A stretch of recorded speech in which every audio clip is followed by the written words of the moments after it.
दोस्तों, आज मैं आपको एक ऐसी कहानी सुनाऊंगा जिसके जरिए आप जान सकेंगे कि एक लालच इंसान को कितना गिरा सकता है। चलिए बिना देर किए इस भूतिया कहानी की शुरुआत करते हैं। मानसरोवर गांव के सुनसान जंगल इलाके से एक कार रफ्तार से गुजर रही थी जिसमें एक व्यक्ति बैठा था जिसका नाम रणवीर था।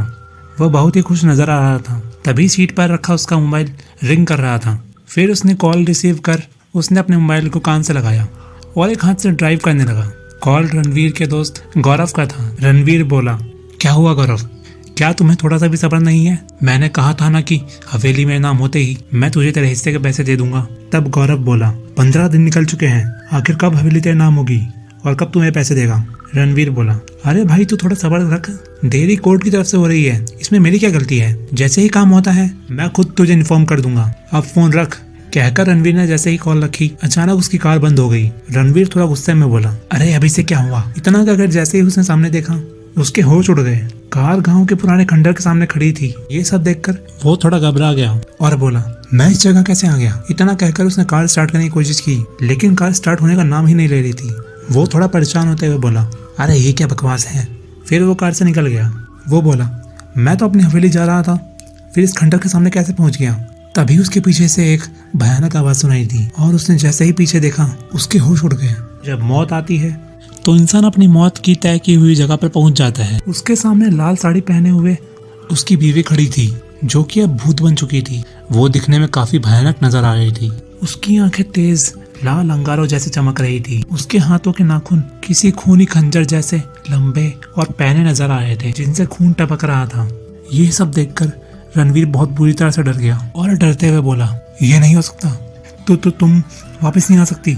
स्वराग्नि जो अब चुड़ैल बन चुकी थी वो बोली, मैं वापस आ चुकी हूँ और तुझसे मिली धोखेबाजी का बदला मैं जरूर लूंगी। रणवीर डरते हुए जोर से चिल्लाते हुए बोला, नहीं। इतना बोलकर वो भागने लगा। इतने में उस चुड़ैल ने रणवीर को अपनी शक्तियों से हवा में उठा लिया था और फिर तेजी से उसको खंडर के अंदर पटक दिया। रणवीर दर्द के मारे चिल्लाया। अब वो चुड़ैल उसके सामने आके खड़ी हो चुकी थी। चुड़ैल ने उसको उसकी गर्दन से पकड़कर दूसरे हाथ से उसकी आंखों में अपने पैने नाखून मारे और उसको अंधा कर दिया। रणवीर जोर से चिल्लाया, मुझे छोड़ दो, मुझे जाने दो।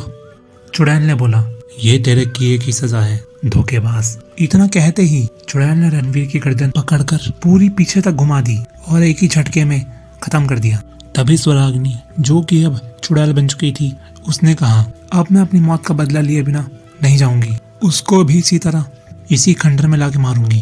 कुछ देर बाद गौरव ने रणवीर को फिर से कॉल किया लेकिन उसका नंबर बंद आ रहा था। उस वक्त रात के 10 बज रहे थे। तभी गौरव की पत्नी आराध्या बोली, क्या हुआ गौरव, तुम इतने परेशान क्यों लग रहे हो? गौरव ने बोला, इस रणवीर ने मुझसे एक डील की थी जिसके पैसे मुझे वो पिछले हफ्ते दे रहा था, लेकिन ये अब अपनी नीयत खराब कर रहा है और रोजाना आजकल कर रहा है। आराध्या बोली, अब सो जाओ, उससे कल जाकर मिल लेना। इतना कहकर आराध्या ने उसको गुड नाइट बोला और लैंप बंद करके सो गई। अचानक गौरव को महसूस हुआ कि किसी ने उसका हाथ पकड़ा है। उसने जैसे ही पलट कर देखा तभी उसके सामने वही डरावनी चुड़ैल अपना भयानक रूप लेकर खड़ी थी। उसका रूप देखकर गौरव की चीख निकल गई। फिर अगले ही पल उस चुड़ैल ने उसको गर्दन से पकड़ लिया और हंसते हुए बोली, मुझे मारकर मेरी हवेली के पैसे खाना चाहते थे ना तुम? फिक्र मत करो, अब तुम्हारी भी मौत बहुत जल्दी होगी, बहुत जल्दी।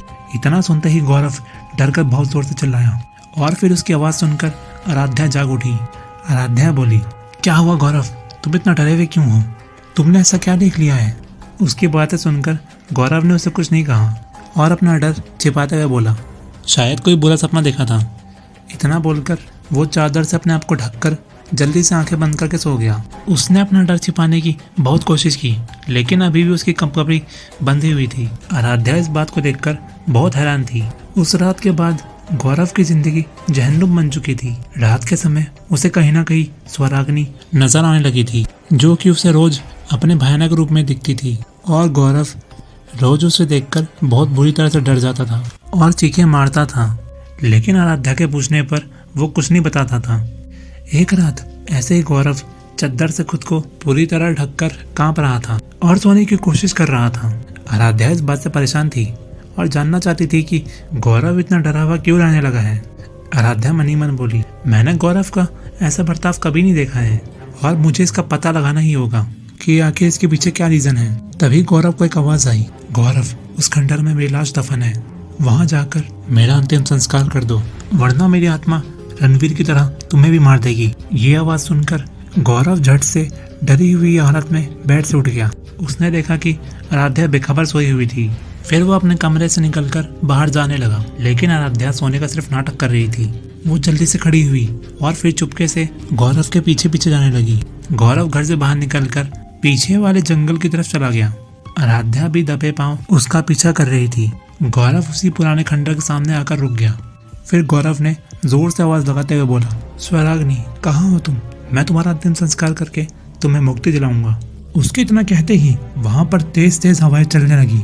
एक हवा के झोंके ने गौरव को हवा में उठाया और उसको खंडर में ले जाकर पटक दिया। और वहां दूसरी तरफ गौरव को आवाज लगाते हुए आराध्या भी खंडर के अंदर तक पहुंच गई। उसको देखकर गौरव चौंक गया और बोला, तुम यहाँ कैसे पहुंची? यहाँ खतरा है। तभी आराध्या बोली, Gaurav, please tell me what's wrong with you? ये सब क्या हो रहा है और तुम यहाँ क्यों आए हो? अब गौरव ने उससे कुछ भी छिपाना ठीक नहीं समझा। गौरव ने बोलना स्टार्ट किया, रणवीर और मैं बचपन से ही बहुत अच्छे दोस्त थे और गांव के सबसे अमीर ठाकुर की एक लड़की थी जिसका नाम था स्वराग्नि, जिसके नाम पर एक बहुत बड़ी हवेली थी। मैं और रणवीर चाहते थे कि स्वराग्नि को अपने प्यार में फंसाकर किसी भी तरह वो हवेली अपने नाम करवा लें, लेकिन उससे शादी तो सिर्फ एक ही कर सकता था। इसलिए मैंने फैसला किया कि शादी रणवीर करेगा और हवेली नाम करवाने के बाद उस जायदाद का आधा आधा बंटवारा किया जाएगा। तभी आराध्या बोली, कितनी गंदी सोच है तुम्हारी, आगे बताओ क्या हुआ था? गौरव ने बोला, शादी के बाद स्वराग्नि हवेली रणवीर के नाम करवाने को तैयार नहीं थी और रणवीर अगर उससे जबरदस्ती करता तो वो समझ जाती कि वो उसे प्यार का सिर्फ नाटक करता है। इसलिए मैंने और रणवीर ने प्लान बनाया कि स्वराग्नि को रास्ते से हटा दिया जाए। एक रात रणवीर ने स्वराग्नि को क्लोरोफॉर्म सुंघा दिया और बेहोश कर दिया। फिर हम उसको लेकर यहाँ आए और हमने उसे मारकर खंडर में ही कच्ची जमीन में दफना दिया। अगली सुबह रणवीर ने झूठी रिपोर्ट पुलिस में लिखवाई कि स्वराग्नि अपने किसी आशिक के साथ मुझे छोड़कर भाग गई। गौरव आगे बताते हुए बोला कि अब कुछ दिन बाद ये हवेली रणवीर के नाम हो जाती और मुझे मेरे हिस्से के पैसे मिल जाते, लेकिन पता नहीं मरने के बाद भी स्वराग्नि वापस कैसे आ गई और वो कह रही थी कि उसने रणवीर को मार दिया है और अब मुझे भी नहीं छोड़ेगी। अगर मैंने उसका अंतिम संस्कार कर दिया तो वो मुझे छोड़ देगी। ये सब सुनकर आराध्या बहुत बुरी तरह डर गई और बोली, बताओ उसकी लाश कहाँ पर दफनाई है? हम उसका अंतिम संस्कार करके उसको मुक्ति दिलवा देंगे। गौरव कुछ बोलता इससे पहले ही स्वराग्नि की आत्मा उनके सामने आकर खड़ी हो गई, जिसको देखकर दोनों बहुत बुरी तरह डर गए। स्वराग्नि की आत्मा बोली, वो सब मैंने तुझे हिलाने के लिए बोला था, बाकी तो ये बात तूने अपने मुंह से अपनी पत्नी को बता दी, सिर्फ इसलिए तुझे अब तक जिंदा रखा था। आराध्या बोली, स्वराग्नि, तुम्हारे साथ बहुत गलत हुआ है, मैं तुम्हारी सच्चाई सबके सामने लाकर रहूंगी, प्लीज गौरव को माफ कर दो। स्वराग्नि की आत्मा बोली, नहीं, उसकी मौत तो अब तय है। इतना कहते ही स्वराग्नि ने गौरव की गर्दन पकड़ी और दीवार पर फेंक कर मारा और अगले ही पल उसने गौरव का हाथ पकड़कर घर की दीवार पर लगे पुराने से खूंटे पर टांग दिया। वो खूंटा गौरव के सीने के आर पार हो गया और वो उसी पर टंग कर रह गया। स्वराग्नि की आत्मा बोली, मेरा बदला पूरा हो गया। इतना कहकर उसने आराध्या की ओर देखा और कहा कि मेरे साथ हुई घटना की सच्चाई तुम जाकर मेरे पापा को बताओगी और पूरा गांव मेरी सच्चाई को जानेगा। उस हवेली पर किसी और की गंदी नजर पड़े ये मैं नहीं चाहती, इसलिए पापा से कहना कि उस हवेली में गांव के बच्चों के लिए एक स्कूल खोला जाए। अब मैं जा रही हूँ। इसके बाद आराध्या ने स्वराग्नि के कहे अनुसार सारी चीजें कर दी। दोस्तों, कहानी इतनी ही थी। उम्मीद करूंगा कहानी आपको पसंद आई होगी। उम्मीद करूंगा आपने इस कहानी के जरिए जान लिया होगा कि एक लालच इंसान को कितना गिरा सकता है। कहानी आपको कैसी लगी कमेंट में जरूर बताइएगा। अगर कहानी आपको अच्छी लगी हो तो एक लाइक और एक सब्सक्राइब करना ना भूलें। और अगर आप भी अपनी कहानी हम तक पहुंचाना चाहते हैं तो हमारा इंस्टाग्राम आईडी आपको स्क्रीन पर शो हो रहा होगा, हम उसकी लिंक आपको डिस्क्रिप्शन बॉक्स में भी दे देंगे। आज के लिए इतना ही। आपसे फिर मुलाकात होगी एक सच्ची डरावनी कहानी में। तब तक के लिए आप अपना ख्याल रखिएगा।